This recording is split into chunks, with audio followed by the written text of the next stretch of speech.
Welcome back to the show. It's Ed Vasey on Times Radio, and I am with you for the next hour and 43 minutes and 30 seconds until we get to Henry Bonsu. And now it's our time for CEO of the Week. Many of the UK's top brands may unwittingly be part of a scam that's ripping us off online. According to the IT think tank, DNS Research Foundation, cybercriminals are weaponising top brands to scam us into parting with our hard-earned cash, featuring brand names in 97% of their fraudulent schemes. Joining me to explain more about the problem and their plan on how to combat this kind of online fraud, I'm joined by Lucian Taylor. Hello. Hello. And Emily Taylor. Hello. Are you related? Yes, we're married. The founders of the DNS Research Federation. Thank you. Yes. You've been on this show before. Yes. How did you get a second go? Well, I think because our PR guru, Guy Bellamy, who's in the room next door, He's looking a bit sheepish. persuaded us to come to the Ed Vasey show to launch a new launch of a new service for consumers. Yes. And we're launching that in 3 seconds. 2, 1. TrustChecker has just been launched for consumers. Okay, well, let's take this in stages. How are top brands... I think I can work out the answer to this, but let's hear it from you, Emily. How are top brands being used to scam us? Well, brands are trusted by people. You know, if you receive a message that you're kind of expecting, whether it's, you know, in January it's all about tax, or at different times of year, or you've got a delivery coming, you get a message that seems to be from the person you're expecting, whether it's the tax authorities or a delivery company, and you see their name in the message. And when we speak to consumers and in focus groups, what we see when they're looking at these scam messages is they go straight to the brand, and if they see that brand name in the message or in the link, they feel immediately reassured that it's legitimate. And of course, a lot of the time it isn't. So we don't have to name a commercial brand, but let's just take HMRC, for example, the tax man. So you might get an email saying, this is HMRC, you know, it's time to check your tax position. Click on the link here. Exactly. And often it's accompanied with a mild threat with the tax. You know, if you don't click the link, you could have a fine or go to prison. So immediately, you know, a lot of people have an immediate stress reaction when they see the tax authorities anyway. So you're immediately in that kind of heightened emotion state, and your judgment is maybe not as great as it should be. And of course, people are doing this in split seconds, but they're taking it's a sort of, you take shortcuts mentally, and if you see anything that makes sense.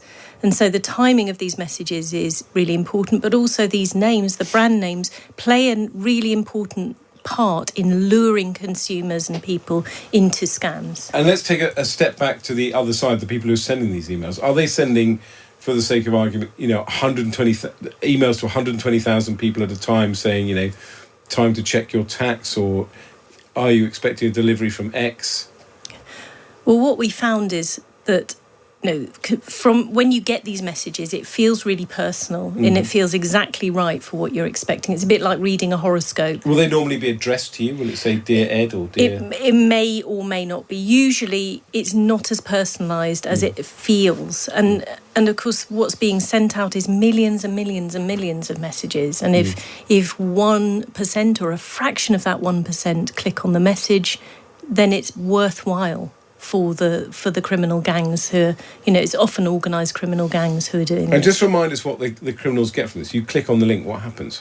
Lucian, tell us what happens when you click on the link. What happens is they've almost manufactured the construction, the whole supply chain of the scams is that they can build websites very quickly. They can register these domain names. Oh, so you click onto one of their scam websites, which looks like, for the sake, we're using HMRC as an example, perhaps unfairly, but so you click on a website which looks like the government's tax website. That's right. And it looks completely similar because they've probably lifted the images and the logos from the actual government website. And it's very quick for them to put together these fake sites.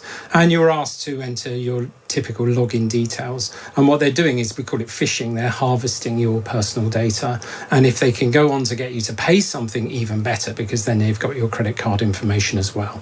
And so let's have the big reveal. Lucian, what does TrustChecker do? Well, your new product. Yeah, thank you. I mean, we're a not-for-profit, and what we've done is we've persuaded a lot of the big brands and the big tech to sort of supply more and more what they call threat signals out there about things that are bad and things that are good. And we collate that and we run it through algorithms, and we give things a score for the consumer.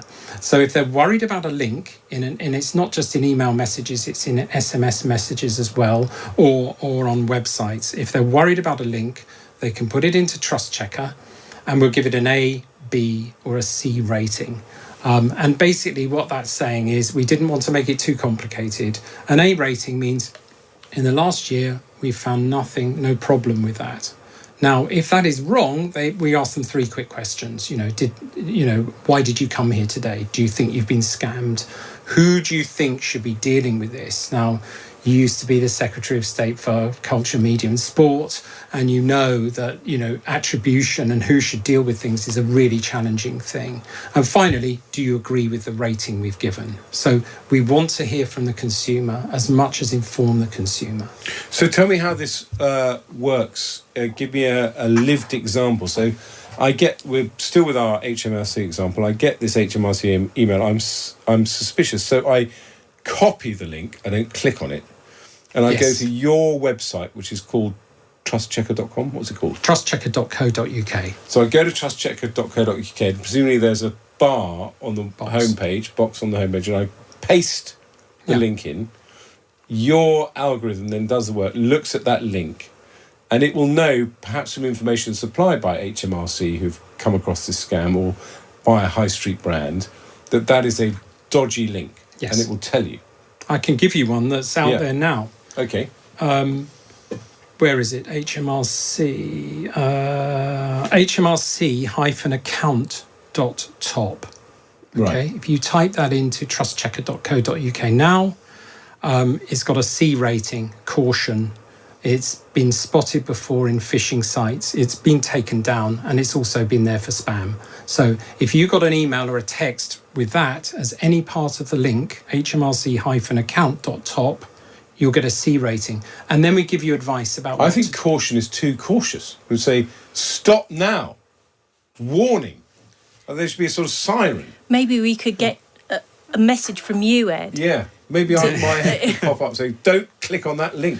Well, people also need help, and also you can get things called false negatives as well. So it's a complex thing. We're keeping it. It is big and red, and it's C for caution. So it does look vaguely scary. A bit scary. But we don't want to. It's very British. Caution. We don't want to terrify people, and we want to give them help. And there's also a big problem with underreporting. A lot of people, when they fall victim to scams, they wrongly blame themselves rather than the criminals who have sent them the message. And so there's a big problem right across the ecosystem of underreporting. So that's part of what the consumers can bring to this is if you're getting a link, all of these scams happen really quickly, and so it may be that the consumers themselves are giving us the first signal of something that's wrong, and then that can also help to improve the quality of data throughout. So, Lucian, you've tracked the top 500 brands for the last 12 months, so you're able to kind of pick a sort of top 10 of the brands that are most used by scammers to earn our trust. I'm not going to focus on the brand names, but we can look at the sectors, and I can give you some examples of the sectors. The worst sector is technology, media and telecoms, and you can imagine why. Does that mean a mobile phone company or a... Yes, and big tech, and Google Drive, places where you build websites and you host things, WordPress.com, where DuckDNS. These are places where people can build things they're in breach of the terms and conditions of those tech providers, but they just build them and then they get taken down really quickly. But they almost manufacture the sort of supply chain for these scam sites. But number two, as a sector, is home delivery. The whole DHL, every.com, myevery.com is a scam site. Everyuk.vip is a scam site. They will text you saying you've got a delivery coming. Click on this from everyuk.com. Yeah, I literally had the same scam text as my mother-in-law, Emily's mother, had from Every, and they just hit me just at the right time. I just ordered something from Next, the clothes retailer. It was great, and they said your stuff's coming tomorrow. The next day I got a text from Every saying there's a problem with your delivery address, and I know what I'm doing, and I nearly clicked on it, and I thought, hold on, every.vip, and then we chased it down through our TrustChecker system, and it was for rubbish, but it takes time for these things to become broadcast, for people to know about them, and that's what we're trying to do, is speed up that process. Brilliant. And so this will make a huge difference. I mean, I've started, I get these scam emails now to my parliamentary email, actually, saying, I've run out of money, can you buy me an Apple voucher for 50 quid so I can give a present to my goddaughter? My roommate got scammed by this and coughed 50 quid, because it always comes from somebody you know, because they've harvested your email address or something. It's a different email address. I started replying to them. It's very enjoyable. So, of course, I'll do that immediately. They go, oh, you're so kind, that's fantastic. And then they email you back an hour later saying, have you done it yet? I said, yeah, I did it hours ago, what's going on? And eventually they give up. But it's quite, I want to sort of have a row with one of them. Because people start doing that on the phone as well. When they get scammed on the phone, they start talking back to them. But this has been a fascinating interview. The most fascinating bit is the interaction with our listeners. And I can tell Guy Bellamy, your PR man, who's come in heavy-handed, he's got his colleague with him and a photographer. Please say hello to Guy Bellamy. I worked with him in the early 2000s. Robin Jackson. Somehow he always makes it about him. It's impossible to read Guy Bellamy's face, whether he's delighted to hear from Robin Jackson after 20 years. I think he's delighted. Or he's chuckling, or whether it's like a terrible voice from the past. Who knows? But thank you very much to Lucian Taylor and Emily Taylor. I haven't embarrassed you this time around, Lucian, with your terrible taste in music. Oh, no, I haven't got it in before. No time to react. That again. This is Ed Vasey. This is Times Radio. Coming up in the next half hour, arts and entertainment.